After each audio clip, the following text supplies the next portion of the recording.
Yorim qışında qalay dep keldim, yüreğinge o't salay dep keldim.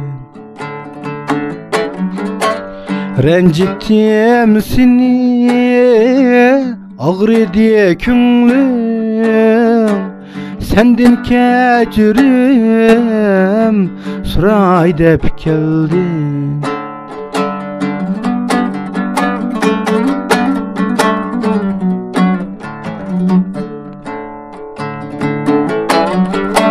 Küllerin barken açık tatlıqı,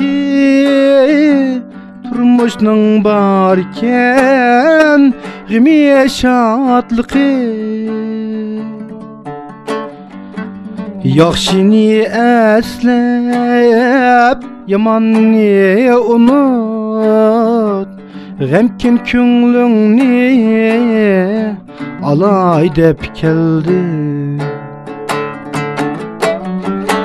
Yaxşini əslep, yamanni unut, G'emkin köngülüngni alay dep keldim.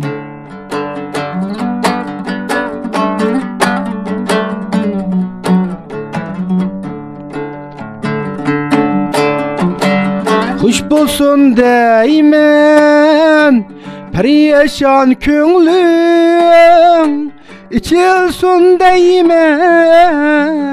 mihrinden gülüm. Hicralla kessun yirakka, Vappa köyini çalay dep keldim. Hicralla